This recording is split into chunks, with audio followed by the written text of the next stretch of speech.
So what if they was having a dream? I mean bad ones. I mean positively screaming memes. The worst of the worst. What would you do? Don't worry, you're not haunted. Yet. This podcast contains all the spoilers. You've been warned. These witches curse. If you don't like cursing, then you're in for some toil and trouble. If you don't mind cursing, then let the cauldron bubble, baby. Shh. Screaming Meemies is starting now. We may be graced with the presence of our co-host minions, Noodle and Lana. Hey, haunted humans, it's Kayla. And Aubrey. We are coming at you with a new episode today. What are we watching, Aubrey? Good Boy. That's what I say to my dogs. Mm-hmm. Hey, dog. Hey, dog. Hey, dog. What up, dog? I've been all around the world. I don't roll with nobody but my dogs. Sit, stay, and enjoy. Good Boy.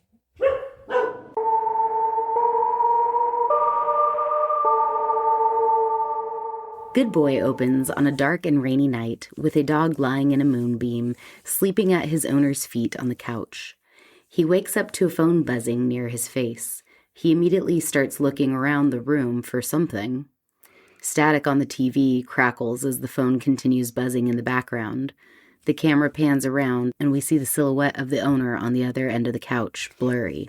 It looks like he's sleeping, sitting upright, head hung low. The dog hears a creak in the dark corner and senses a presence, and if you gaze long enough into an abyss, the abyss will also gaze into you. We start to see a dark silhouette in the corner forming as the dog gets up and snuggles against his owner, posturing to defend him against the darkness. The phone rings again, and we see Vera's name light up on the screen as droplets of blood fall onto it. The dog turns around, and we see the owner bleeding from the mouth, starting to convulse.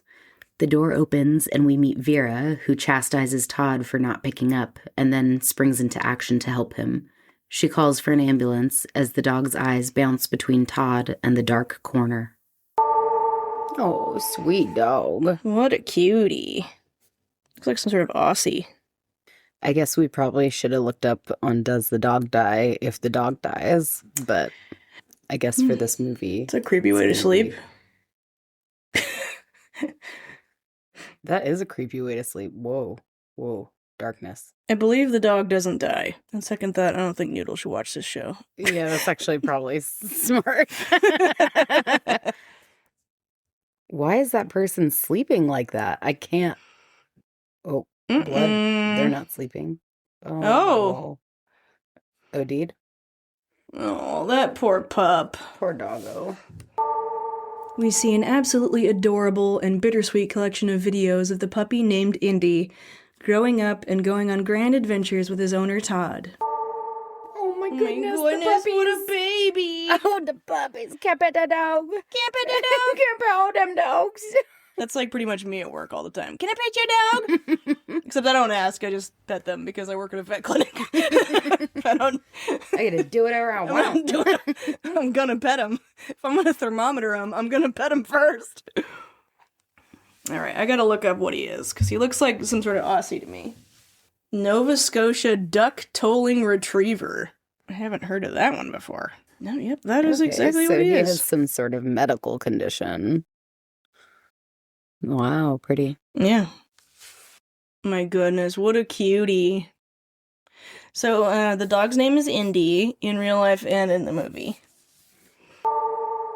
Raining cats and dogs, we find ourselves in the back seat of a car at night, in a third-person perspective over Indy's shoulder, who is sitting in the passenger seat. He is very attentively watching Todd attempt to open a cattle fence while being scolded over the phone by Vera for leaving town. Apparently, he moved out of his apartment and wanted to get out of town to visit Grandpa's house.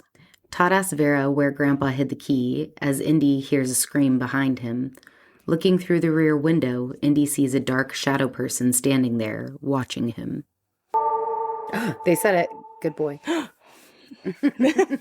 5 minutes in, they already said the title of the movie? Wow. Oh my god. Uh-oh. You heard the scream, right? Mm-hmm. Okay. He's seen some sort of, like, shadow man? Yeah, that is definitely shadow person. Not wearing a hat, but I have heard many shadow person stories without hats. We hear Vera on the phone asking that Todd stay closer to town and asks if he's okay. He tells her to calm down, hangs up, and gets back in the car. Indy glances back and the shadow person has disappeared. Todd managed to open the gate and they drive off into the dark woods. Todd's phone lights up as Vera texts, "Did it come back?" They arrive at the cabin, lit only by a porch light. The camera explores every abandoned corner of the house as the headlights hit each room and illuminates a shadow person lying in wait. Well, so far I see no concern for motion sickness. That's great. Like, I haven't seen any, like, dog cam view in which it feels unsteady and shaky. I wonder if there's something on Does the Dog Die that we could look up for that. Because I have looked up this movie several times, and it's a little muddled because there are several movies called Good Boy, and people have submitted things, but people keep saying, like, no, this one specifically, this one doesn't. The dog doesn't die. But I wonder if there's, like, a motion sickness warning, maybe? Did it come back? So it sounds like the sister is telling him, like, you can't go out, like, just doing whatever you want anymore because of whatever this condition is. Yeah, it sounds like it was, like, against medical advice. And it seems like their grandfather's house that he's gone off to is somewhere in a remote area. Oop, there he is. Shadow person. Todd opens the driver's door and beckons Indy to get out of the car. He holds a camping lantern only to light up his torso. Indy follows Todd to the cabin as a motion light goes off near the porch. As Todd attempts to unlock the chained-up front door with a sign, "Private Property, Stay Out," hanging off of it, Indy hears a forlorn howl coming from the cellar and cocks his head to the side. Once Todd opens the door, Indy pauses to cross the threshold until Todd whistles for him to follow. Have we seen the owner's, like, full face yet? No, not really. It's kind of weird now that I think about it. I think there were brief shots during the little montage of the puppy growing up to the dog kind of thing. But only, like, side shots because it was all focused on the dog. Yeah. Private property, stay out. No trespassing. Hire us. Nailed it. Everybody's like, what is this energy you've brought here today? I'm loving it. I did a 4-hour live today. Wow. Todd welcomes Indy into their new home with a solitary work light showing off sheets covering up furniture. Indy lets out a whine and Todd says, "It's gotta beat the hospital," and we cackled at the poor subtitleage, like a bad lip reading. Welcome home. Got a pizza hospital. That was funny. Good subtitles, guys. Got a pizza hospital. Yeah. Gotta beat the hospital. That's hilarious. Right, subtitles are kind of shit. I'm just shocked that there were subtitles all of a sudden because there hasn't been throughout the whole movie so far. Got a pizza hospital. Sorry, that's so funny. So they just decided to add a subtitle of what they thought it said. Honestly, it is kind of hilarious. They're like, once you hear it, you can't unhear it, so let me just add this for you. Yeah.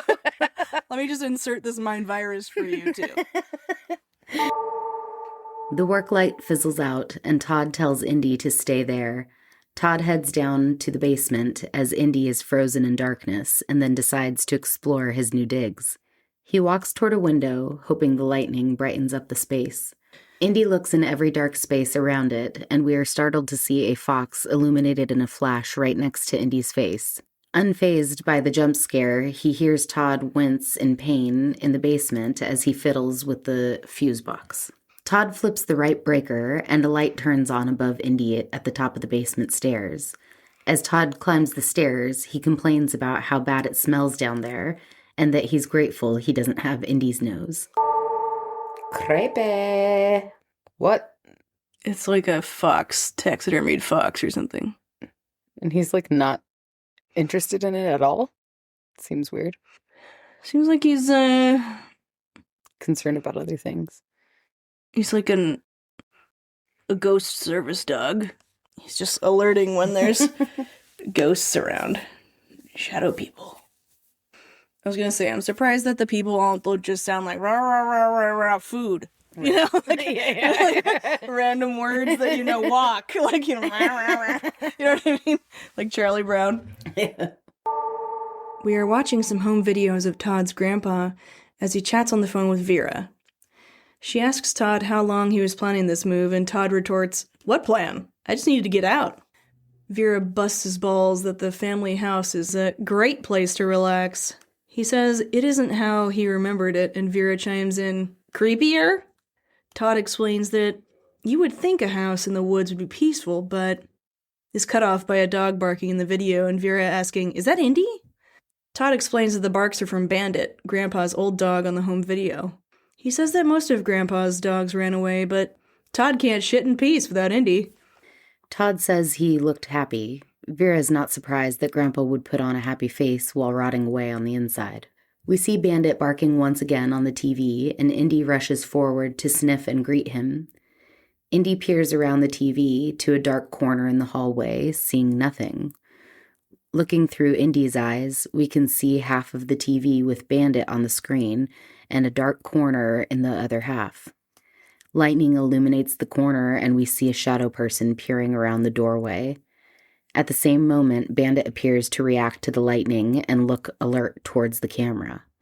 We snap back to see Indy staring off towards that corner as we hear Todd tell Vera, "The house isn't haunted." Vera said the only person who lived there more than a few weeks was Grandpa, and it killed him. Vera asked Todd to promise her that at the first sign of a relapse, he will jump into the car and head straight to the hospital. Indy runs off to investigate where the shadow person was and sniffs around a room with furniture covered in bed sheets and drop cloths. Did he off himself? See that? Yep. I don't like the sheets on the bedpost Me neither. situation. I didn't like that either. While searching the house, Indy finds Grandpa's old hunting room in the attic, filled with ghillie suits, gear, and trophies. He peers through the window as the motion sensor light near the porch kicks on, seeing nothing. It kicks off, and he hears a creak coming from the corner of the hunter's room. Great. Closet full of things. Definitely a hunter. Grandpa was definitely a hunter. It's creaking. Oh, boy. I hate all these hunting outfits. Do you hear that? Yeah.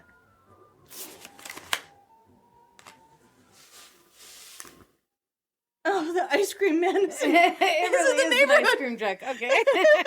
Okay. Let's let the ice cream man go by. I was like, wow, this got way creepier. A huge creak, and then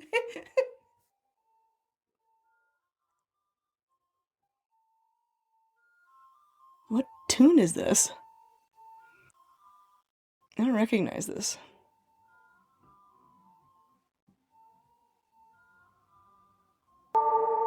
As Indy stares stoically in the corner, Todd comes up behind him with the camping lamp. Indy continues to stare in that dark corner as we see the lantern lighted up to show nothing there. Indy keeps staring and only leaves the room after Todd's cajoling. The next day, we see an idyllic little red barn-style house nestled in a foggy autumnal forest.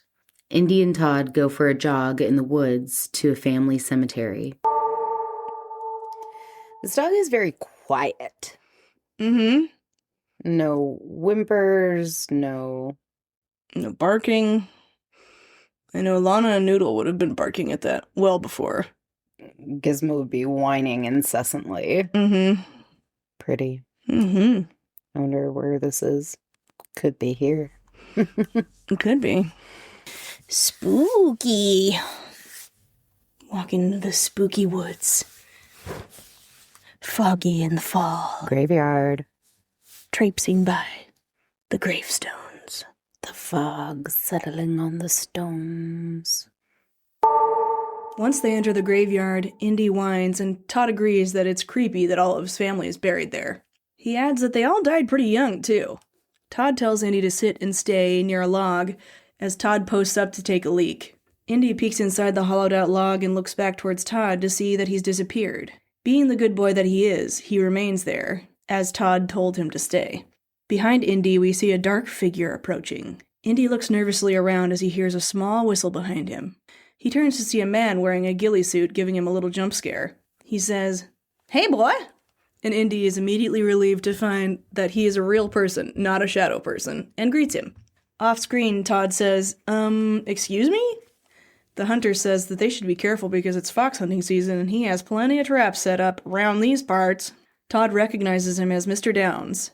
They start chatting about Todd's family house, and Mr. Downs finds it strange that Todd would move into his grandpa's place after how he died.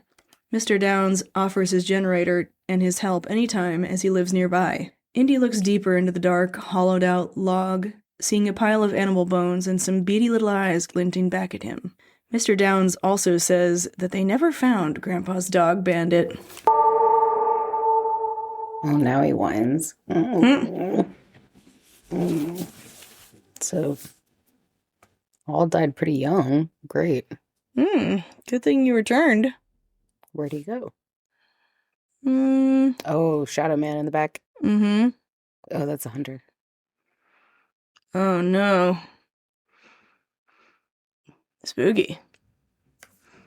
So they never found his grandpa's dog after they found his body. Guess so. And the owner said it was crazy that he was there after what happened to his grandpa, so it must have been something rather traumatic. The dog was remarkably chill when that hunter approached him. Yeah. Sitting in the woods, desperate for reassurance that moving there was the right move, Todd asks Indy, "Am I crazy? It's nice here, right? Right, Indy? Indy, right?" "Yeah, you get it." Later that night, they take him up on his offer and borrow a generator from Mr. Downs. He asks if Todd is up to the task getting electric running in the old house, and Todd brushes him off. On the way home, Todd chats with Vera on the phone. She asks if Indy is acting weird at all, sniffing for something or staring at something he can't find, searching for something you can't see or doesn't exist. She explains that she did some research on why Indy never leaves Todd alone. Todd says there's nothing wrong with Indy, and Vera retorts with, "I think there's something wrong with you." Dogs can detect things we cannot, like medical issues. Todd thinks she's crazy, ends the call, and starts setting up the Jenny in the rain while Indy supervises. As it's revving, the front porch lights flicker on and off. And just beyond Todd, Indy can see a shadow man materialize whenever the lights go out and ultimately vanishes when he turns it on. Looking frightened, Indy lets out a little whine. Standing with his face in the shadows, Todd admonishes Indy to be quiet, then pets him, saying there's nothing out there. Uh-oh. Wow. Pretty impressive for him to whine like that on command. The boys are staying up late watching something spooky on the BoobTube TV when Indy jumps on the bed trying to snipe a few snacks from Todd. Todd sticks a snack in his mouth and leans into Indy as they Lady and the Tramp the snack. The snowy static on the TV lulls them right to sleep, and we enter Indy's dreamscape. A golden retriever wearing a red bandana stands alone in a dark room. The camera zooms in for a macro close-up of his eye. In the dark reflection, we suddenly see a shadow person lunge forward and reach out to grab him. Oh. This must be the grandpa's dog. Ooh. What the fuck? It got me. It got me. That was spooky. Indy takes the jump scare like a champ and wakes up cool and collected as his eyes catch the sight of some photos on display in the bedroom. He sees several photos of the dog from his dream with Todd's grandpa, and then a disturbingly violent cross-stitch frame. Someone took the time to create a graphic scene of a haunting dog ripping the guts out of a dead bear, blood dripping down his fangs, looking feral. Okay. Why would someone take the time to, like, cross-stitch that? Yeah. Todd wakes up coughing and sits up at the edge of the bed. Indy jumps off and snuggles Todd through a tunnel made through his legs. They play for a bit and head downstairs. He sniffs under the outside of the basement door, and we see a ton of scratches along the bottom of the inside. Todd tears Indy away from the door with the promise of breakfast. We watch this scene unfold from underneath the kitchen table as the angle gets wider and wider. Indy grabs a quick bite as Todd tells Indy to be a good boy and heads out. Indy whines and runs around to a chair, backing up to a window to watch his owner pull away. The camera shifts, so we are outside looking in at Indy, staring out the window when morning shifts to night, and Indy has stood guard, frozen in place, on his chair. Illuminated by a solitary light, Indy is the only sign of life in the darkness. Scratches at that door. Mm-hmm. That picture is so crooked. Mm-hmm. Oh, sweet baby. No. Sitting there waiting forever. This truly is a dog horror movie. Oh no, the owner has left. Sitting and waiting all day for them to come back. The horror. Back inside the house, our POV is that of a predator staring at the back of Indy as he faces the window. He hears a small howl and whine coming from the cellar doors, then hears it through the floor vents.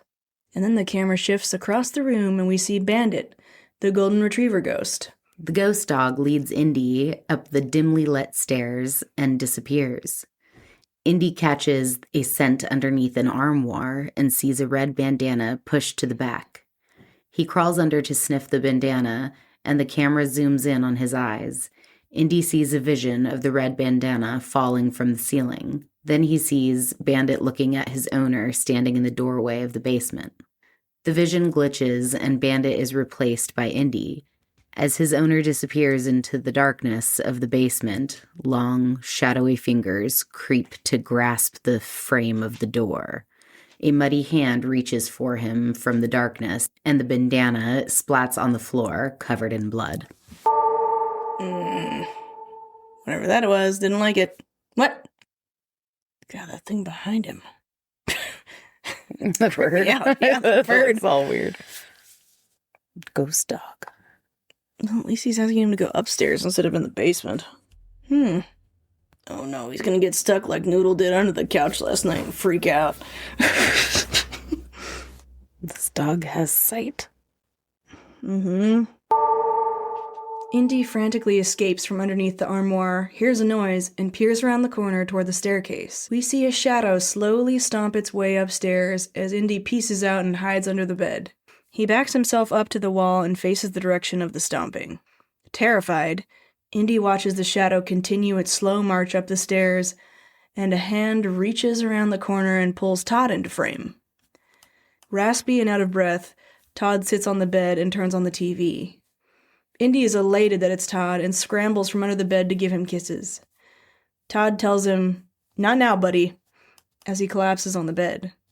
Indy spots a bloody bandage on his arm and sees it seep darkness. Indy tries to comfort Todd again, and as if possessed by the darkness, strangles Indy and shouts, "Get the fuck out of here!" Shocked, Indy jumps off and stands guard at Todd's bedside.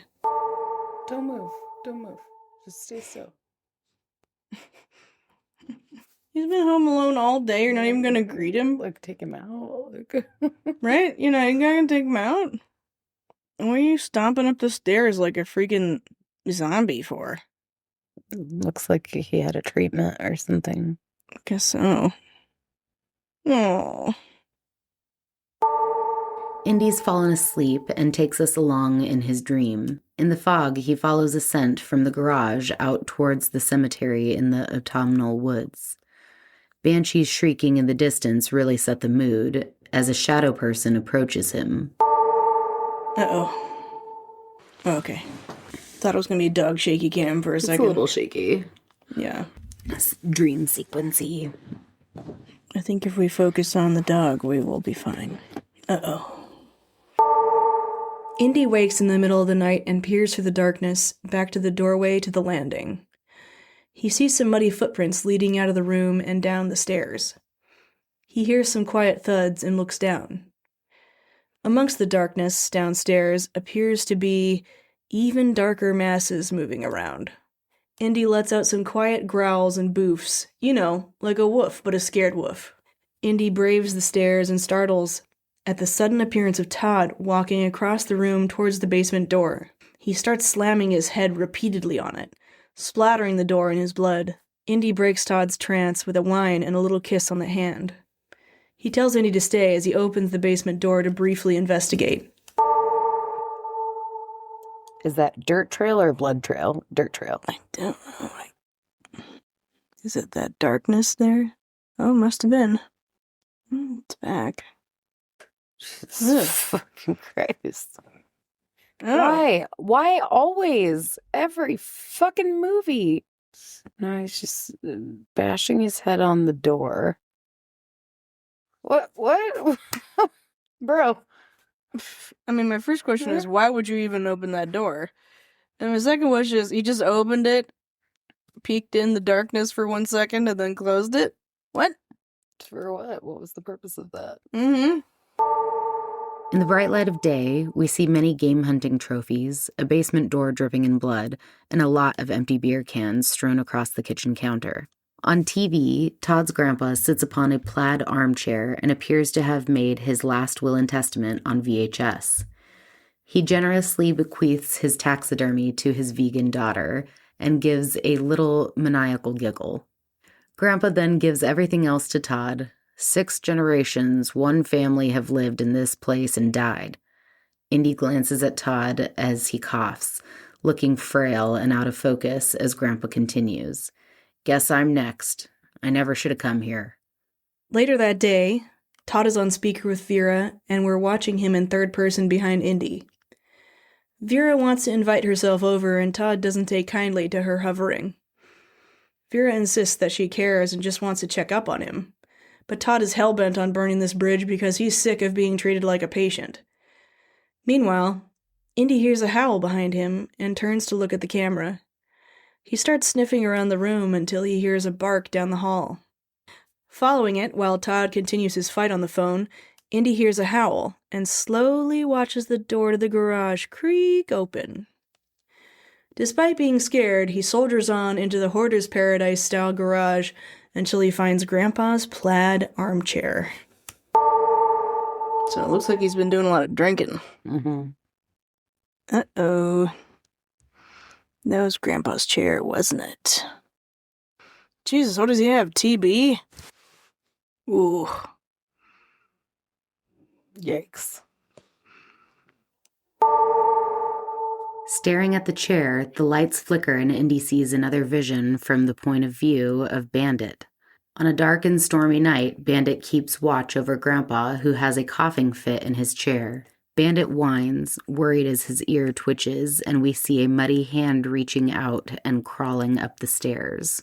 Just as the creature is about to grab Bandit, Grandpa leans forward and yells as blood pours out of his mouth. Indy flickers in and out of Bandit's position in the vision, as Indy snaps back to the present looking confused and piddles on the floor. Facing Indy, we can see a muddy man sit up behind him. Time has passed and now it's day, but it's still dark as hell in the basement. We overhear Todd calling for Indy as he opens the door and turns on the little light at the top of the stairs. He heads down for a bit until the door almost creaks closed and we see a quivering, muddy Indy hiding behind it. Oh no, is he still down there? Now he cares. We learned nothing from Barbarian. All right. Oh. Todd is backlit by the bathroom light as he bathes Indy and says he smells like death. Get the soap in his eyes. What are you doing, guy? You know how to bathe a dog? Right? You better be using Johnson & Johnson tear-free baby wash. Or else I'm going over there and I'm slapping him in the face. Gross. Oh, man. Gross. Seriously, do you have tuberculosis? What is happening right now? You coughed up blood all over your dog and your first reaction is to clean it off the tub? What the fuck? Not gonna clean it off the dog first? You know, the creature that loves you and you just traumatized? Cut to Indy watching through a viewing window as Todd gets an MRI. Todd holds Indy as the doctor tells him that he's too sick to enter the clinical trial. Indy starts flipping out, whining and wiggling his way out of Todd's arms as the computer screen shows a dark animation of the MRI. Indy breaks free from Todd as he stands up and yells, "God damn it!" Indy notices some mud splatter on the floor and looks up to Todd to see him backlit again. His darkness shifts to the Mudman for a split second, just as the MRI animation mirrors him. Do you think he's freaking out at that? See the thing on the screen? Yeah. What do you think that was? An X-ray? Should we go back? Yeah, it must have been, like, it looked like he had an MRI. It must have been the MRI. He doesn't want to be held by him. Mm-hmm. And you see him transition, or he's, like, looking at him, and he... Into the Mudman or something? Yeah. Is that what we're going with? I don't know. Seems like more mud and less shadow. And he was just covered in mud. Yeah. Indy stands off in a field of clover as Todd uses a trowel to dig up some herbs. Mr. Downs comes to stand next to Indy and asks Todd what he's up to. Todd asks him if he's seen any hyssop or honeysuckle root. We look those up, and they're for healing and protection against evil spirits. Mr. Downs says he's never heard of them, and then warns Todd that he's near his cache of fox traps. Todd thinks he's figured it out and starts burning some sort of herbs around his house to cleanse the space and presumably himself. He places a handmade fairy-style crystal chandelier above his bed and moves around some furniture, muttering that it's perfect, and seems to be performing some feng shui. I don't think you smudged it very well, bruh. So now he's not freaking out, being held. Indy looks on as he hears a big whoosh, and the room behind him darkens. A few candles flicker out, leaving only one to illuminate the room as the Mudman starts to come into view, flickering in and out with the candle. The wind blows out the flame, and the room is left in darkness. Indy stares for a while, but doesn't see anything, and turns around to watch Todd as he starts crying, sitting at the end of the bed. Looking at Indy, we can also see Todd's face reflected in the TV screen, alight. The crystal chandelier chimes softly, while Todd gently weeps, and Indy decides it's safe to cuddle him. Todd snuggles him on the bed. Todd has fallen asleep again to a horror movie as Indy appears to be giving his nightmares ideas. He watches a man look under his bed in horror. Indy hears some chimes and looks over at a curtain. Indy sees movement, as if someone is materializing under the curtain and stepping forward. Right before the presence can emerge from the curtain, Todd reaches for Indy and says, "What are you looking at, boy?" He turns the light on, and they don't see anything. Indy readjusts to sleep next to Todd, who starts coughing and tells him to get off the bed. I don't think we have a whole lot of this movie left, and I have no idea what they're trying to get to. Hear me out. It's a metaphor for growing up with alcoholic parents.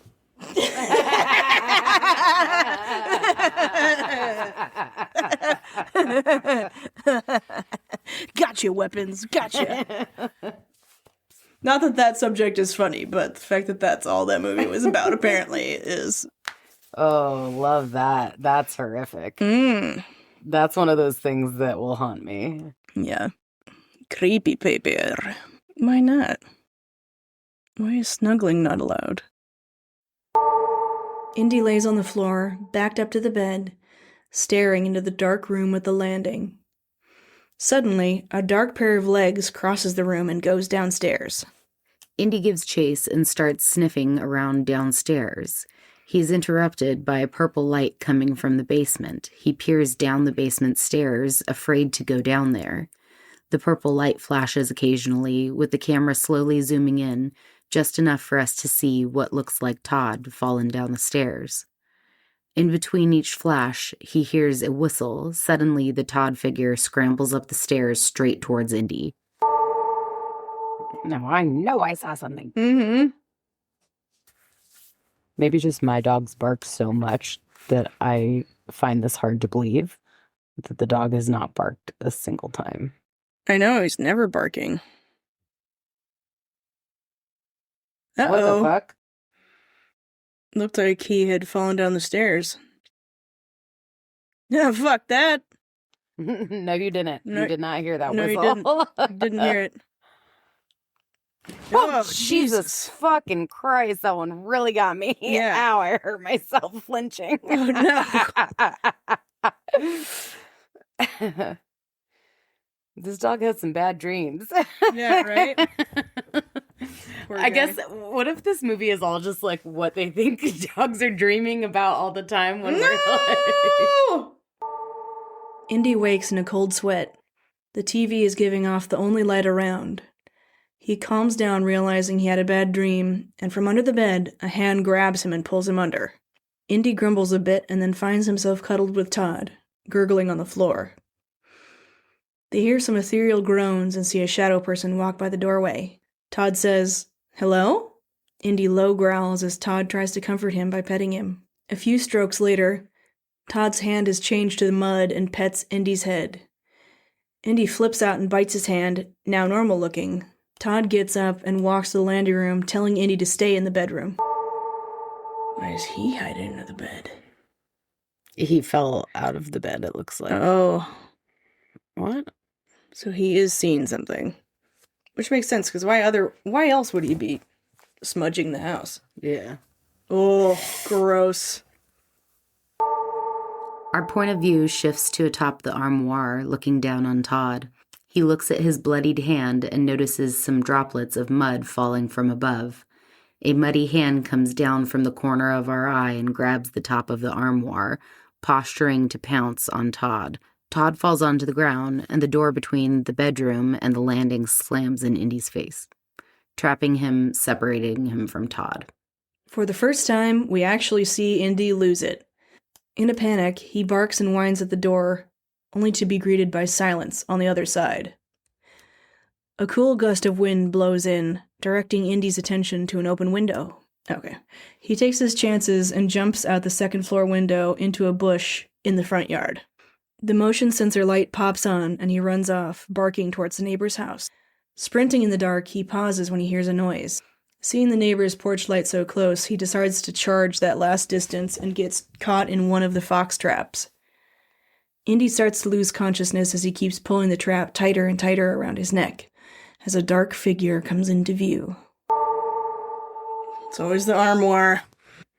Now we get some barks. Mm-hmm.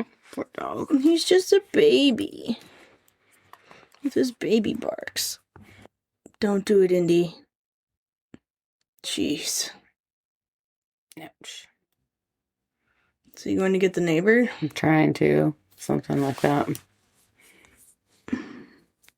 Oh no, I hope he doesn't get fox trapped. Oh. You're almost there. Just get to the neighbor's house. Oh no. Indy wakes up chained to a doghouse in front of Todd's house. Todd scolds Indy, saying, "I told you to stay." Todd walks off into the dark, throws him a bowl of food, and refuses to pet him. The motion sensor light is flickering on and off, and Todd decides he has to attend to the generator, bringing it closer to Indy. It's pouring rain, and seems like some time has passed. Indy is sitting on top of the doghouse in order to get a better view of the only window in the house that is lit up. He can hear Todd coughing and hacking, and suddenly sees the shadow figure's silhouette staring at him through the window. Fuck. But then something possessed you, and the door slammed. He's walking off into the woods now. Mm-hmm. He's gonna become Mudman soon. Why did you move the generator in such a place where the dog not only has to hear it, but also choke on its fumes? Right. Like, what's the point of that? Yum. The motion sensor light pops on and Indy stands up on Fort Kickass trying to suss out who tripped it. Looking around, he sees a pair of eyes glinting back at him. He sees the fox for a brief moment, and while Indy is looking behind him, lightning flashes and reveals the Mudman approaching him. Sitting on top of the doghouse. So Snoopy Cody. Yeah, right. Uh-oh. Not a good sign. I saw some eyes. Yeah, I wonder if they're supposed to be spooky or if it's just a fox, because fox traps. It's a little high up to be a fox. There's a fox. I don't think the fox tripped that. Jesus fucking Christ. Looking through the rainy window down at Indy, we see a bloody sink reflected while Todd hacks up a lung. In between flashes of lightning, we can see what looks like a mudman strangling Indy. Todd, looking and sounding like shit, takes a lie down. What's going on down there? Can you see? Nope. Could see a little bit. Looks like Indy's freaking out on top of the house, but that's all I saw. Oh no. Back to Indy, our view starts from inside the doghouse, and we see the shadow of the mudman strangling Indy cast across the main house. Indy breaks free and scrambles inside the doghouse. Cowering in his leaky cover, watching the sensor light pop on and off with the generator, a muddy hand bursts from the earth, trying to grab him. He sprints off as far as the chain will let him, until the muddy hand appears from inside the dark doghouse and starts pulling the chain back in. Andy struggles in this life-or-death game of tug-of-war and thinks outside the box. We can only guess what he's thinking at this moment, but we believe it's something along the lines of, "Fuck it, we'll do it live," as he hauls ass towards the doghouse and breaks it free of its foundation. Oh. So the people coming from the mud are all of the family members from the generations. Is this like a generational curse or something? It's a pretty good guess. Indy hears a dog barking from inside the cellar. The cellar doors are closed and the lights inside the house are all flickering on and off. Indy takes a moment to get his bearings, glances at the generator as it dies, and looks upon the pitch-black haunted house. When he looks back to the cellar, the doors have magically opened. He enters the bulkhead as lightning reveals the mummified body of Bandit, complete with his red bandana. Someone opened that? Oh, great. All of a sudden it's open. Great. Yeah, sure, go on in. Mm-hmm. See, even he knows that basements are spooky. Oh, no. Oh. That's sad. Well, we found the other dog. Looks like he was trapped in, I think they call that the bulkhead. The in between the basement door and the, cellar door. I think they call it the bulkhead. Like the loyal boy he is, Indy advances onward into the dark and spooky basement, trying to find his way back to Todd. Todd is lying on his deathbed, wheezing and choking with a single candle nearby. Todd seems to have found a reprieve when the flame burns out. He sits up, looking towards the landing room as those candles are snuffed out, one by one. Who's there? With each flash of lightning, Todd sees a new set of muddy footprints slowly advancing towards him. A shadow person materializes in front of him, and Todd rushes to try to close the door. It swings right back open as he slumps against the bed onto the floor. Todd grabs his camping light and looks around until Indy comes running into his arms. Todd tries to play with Indy and notices that something's wrong.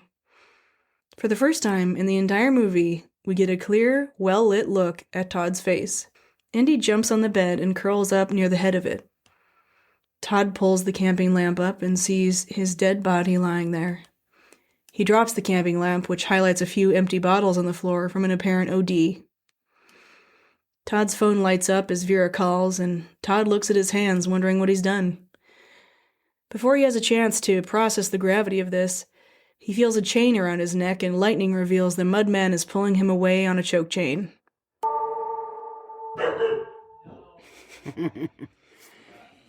Thanks, Noodle. That's a real dog. That's a real dog. You're screwed now, my dude. I don't think that changes it. I think it's too late now. Mean for being an abusive asshole? I'm not sure this is just an I'm so sorry boy situation. Oh no. Oh, wow. Oh, that's spooky. That's one brave dog. At first I thought that meant that Indy has been dead this whole time, but now I think it's just the man is a ghost. Yeesh. That was a premonition? He just saw his, owner dead? Indy chases after Todd, who's screaming, being dragged downstairs and into the basement. The door slams in Indy's face, and he thinks fast.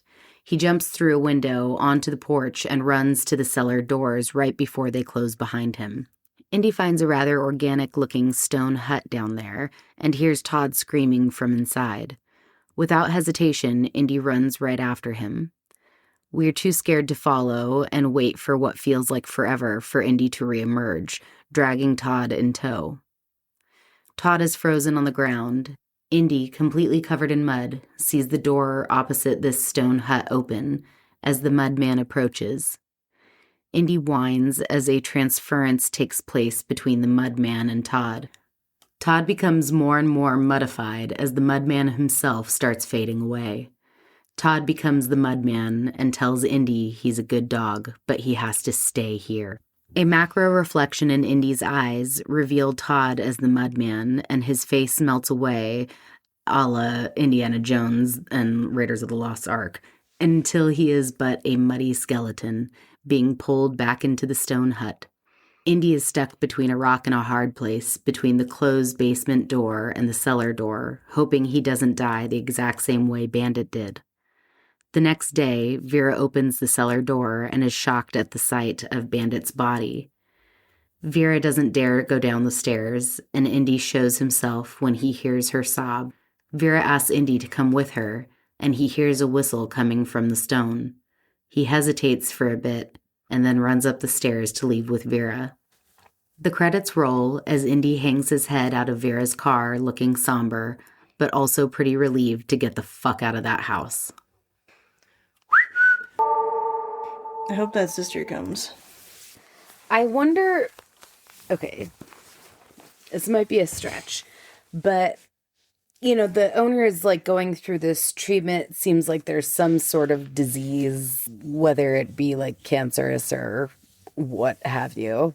And I wonder if it's the dog's perspective of the deterioration of the human.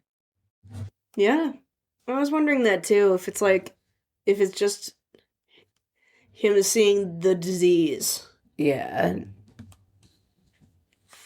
And just the way that it's taking over the person. Because, she said, dogs can sense things like disease and stuff like that, or medical conditions or whatever, And so maybe it's a projection of what that perspective is for the dog and what that sense is like for them,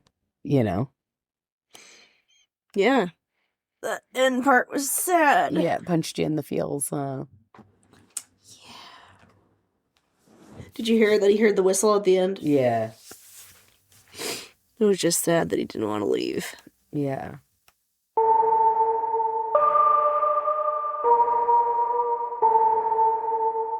All right, well, we're back for our little recap, and we have something exciting to say, which is, for once in my life, I was fucking right, you guys. I was right. Fuck yeah. You nailed it.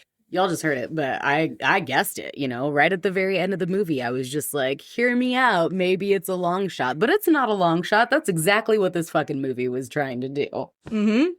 It was absolutely trying to show that a dog can perceive more than we know, and that the shadow person or mudman was the physical manifestation of Todd's disease eating away at him. Yeah, I mean, there were definitely a handful of times where we were trying to assess what are we going for? Are we going for like a creature feature here? Are we going for something? And then once it kind of clicked in the end, like, oh, duh, we're going through the dog's perspective, and the dog is sensing whatever it is that Vera is also very aware of as she's talking to Todd and trying to like comfort him in some way, even though he's not taking it as comfort. I think that's where it kind of shifted for me, like towards the end. I was like, oh, right. It's got to be scary for the dog to see their person deteriorate, you know? And that's what they're kind of witnessing. Absolutely. Also, you were right. You called it like within the very beginning that he was going to OD. Oh, yeah, the overdose. I forgot about that. Yeah, I called it right at the beginning. Because at the beginning, we had no idea what was wrong with him. And the way that Vera was talking to him, it sounded like... I mean, the way it opened in the beginning was very much like... It seemed that way. Yeah. You know? I was surprised to have as many scare moments as we did, especially because I would say this movie is definitely a slow burn. Yeah. I mean, there are scenes where you're staring into darkness for a solid minute. And while that doesn't seem like a long time for me to say a minute, when you're staring at a pot for a minute, it can take a long time. Yeah, you know right. what I mean? Yeah. We're watching the water boil at that point. But I think they did a really good job transposing emotions onto Indy's face, because this particular breed of dog, or maybe it was just Indy, I'm not sure if they're all like this, but he's so good at standing still and looking really stoic and staring in one direction. Yeah. That it definitely makes it seem like he's scared. Like he looks like he's frozen in place, you know? And I thought that was really impressive. And just really impressed with, you know, somehow getting him to freak out or bark or whine. Or not bark. Or not whine. bark. Yeah. All of those things are impressive, too. He stayed silent like most of the movie, which was really interesting. So the director and producer are a couple, and they trained Indy for how long? I don't know. 3 years. 3 years since Indy was a pup to do this movie. They got Indy and they got like the idea for the movie, and they trained him specifically to do these things. So I do wonder how much of it is the breed and how much of it is the training. And they did say that he did kind of have like a really calm disposition naturally. So, you know, maybe that just helped in the training of all of that. But they said what a wonderful time it was to have Indy on set and work with him all day. And that, you know, Indy would have a full day before coming to set and stuff like that. So like walks and stuff like that, you know? Yeah, so that's cute. it was very interesting hearing the two of them talk about their experience with Indy on set. But I would be very curious to know a little bit more about that. Like process? I'd be curious to know a lot more about that process, because what we mentioned before is like our dogs bark at nothing, you know? They bark at the fucking wind, you know? So to be able to train a dog to not bark is like beyond my capacity of comprehension, but that's okay. But to choose to not have the dog bark more often was very interesting to me. Yeah. And I do wonder how much of that is a choice and how much of that is him being a good boy and not barking at random things on set. Right.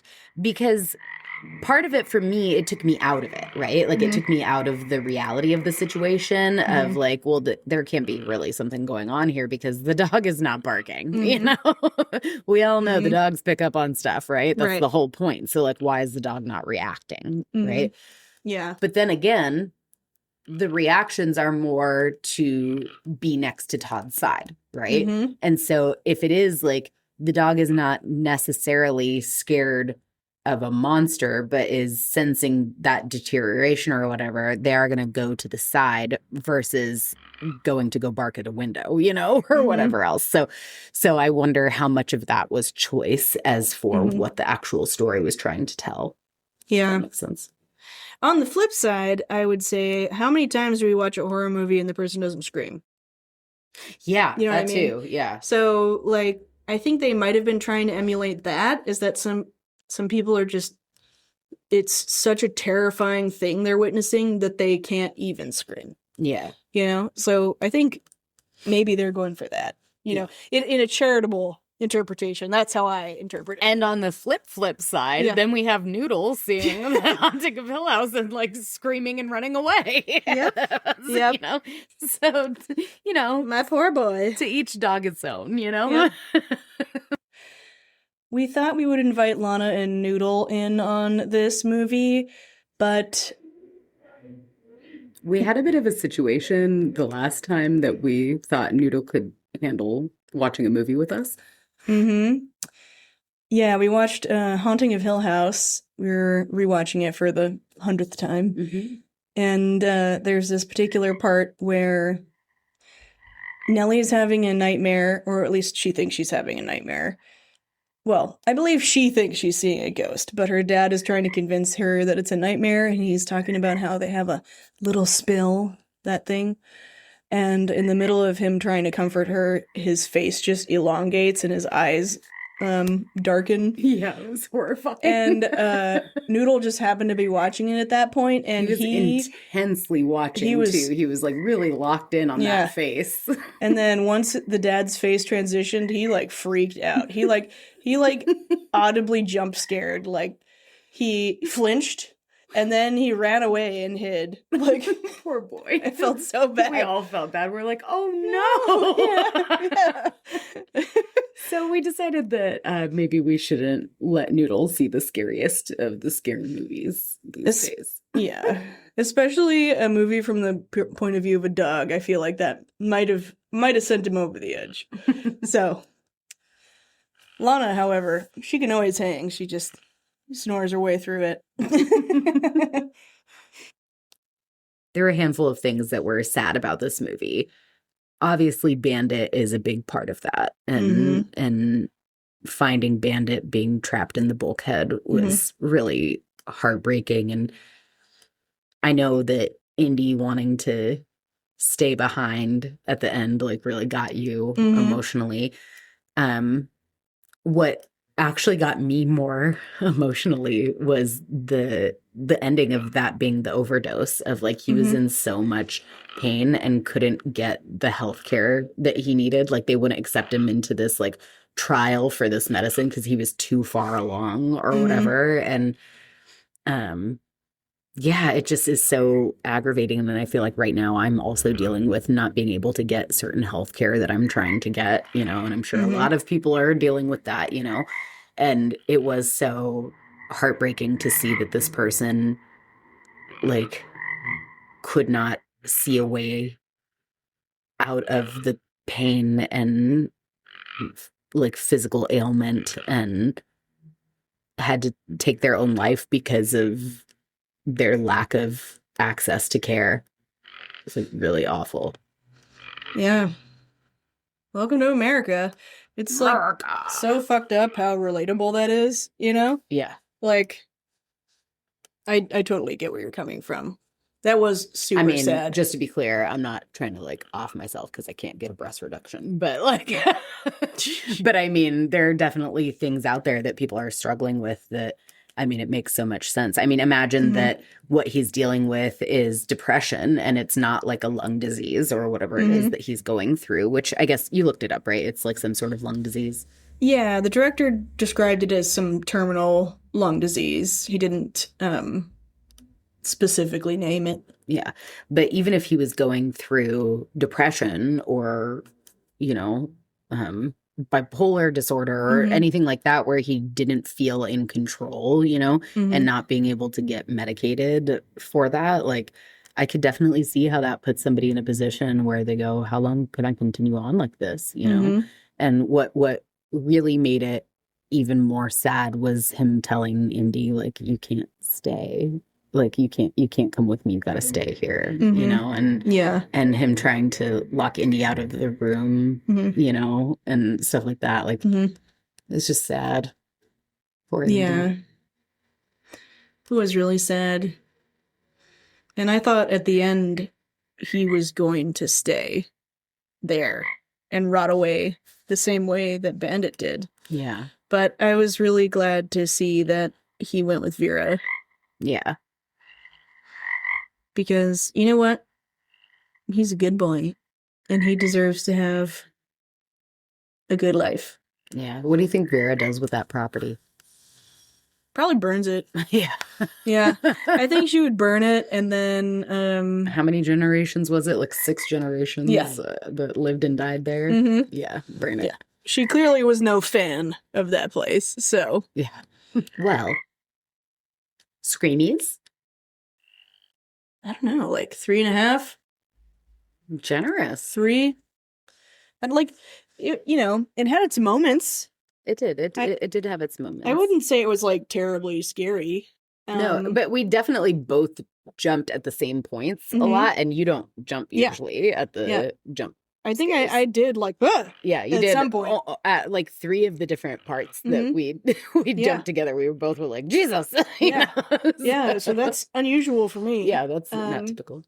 Maybe you have been a little on edge lately, though, because I scared the shit out of you the other day. So. You sure did.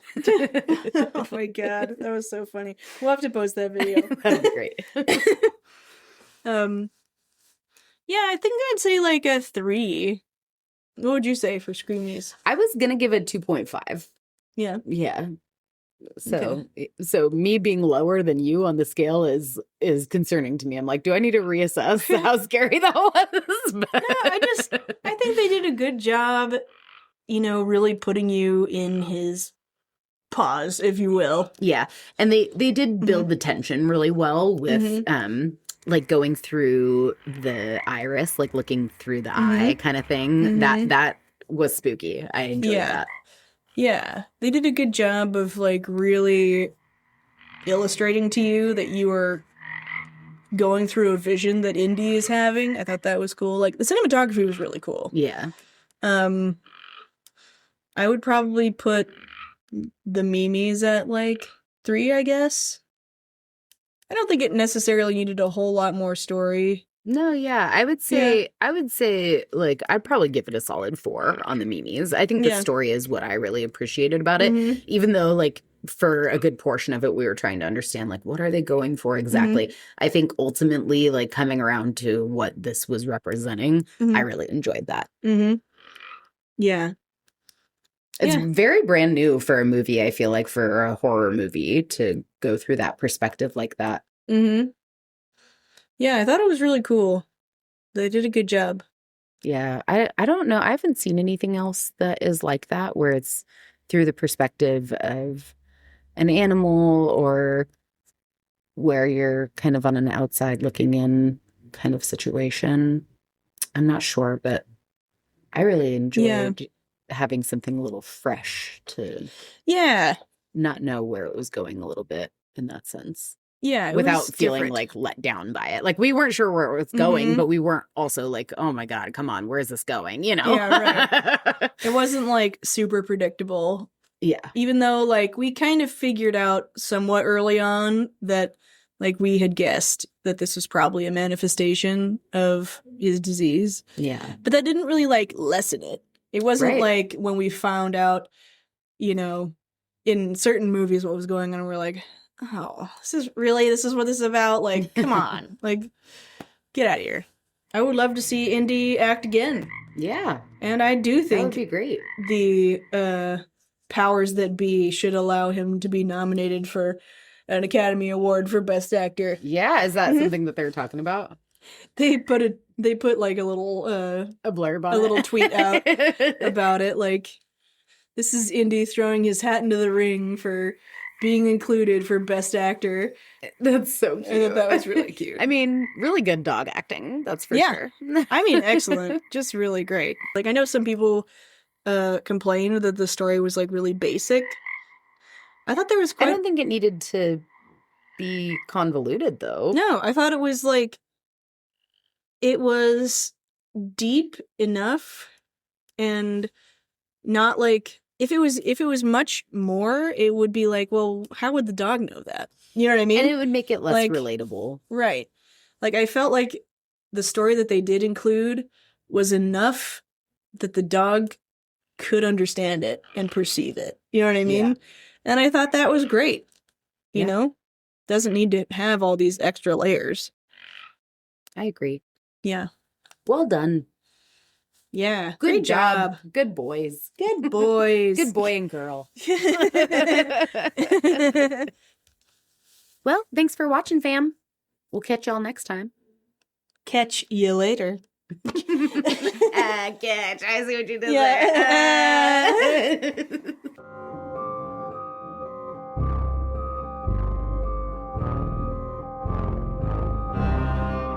Hey, thanks for listening to Screaming Meemies. We are an independently run podcast and greatly appreciate your support. Special thanks to Katie Parker for our intro audio clip. Please remember to follow, subscribe, share, and review. Scare you next time.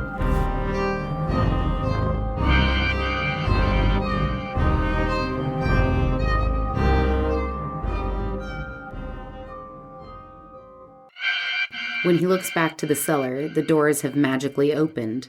He enters the bulkhead as lightning reveals the muddified body of Bandit, complete with his red bandana. I like muddified. That's good. Oh, mummified! Muddified. Muddified. That's great. We should say that Todd is muddified. Now that you've muddified man. Now that you've invented this word, I love it. We should use it for when Todd gets muddified. He's a muddy. Yeah. Todd becomes more and more Of course I would say mummified now. Oh man, that's so hilarious. That's hilarious. What the fuck is wrong with my brain? I can't even explain it to us. That's Okay. so funny.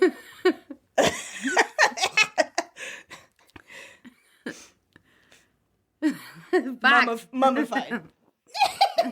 No, muddified. No, mummified. Mummified. Mummified. Muddified. Yeah.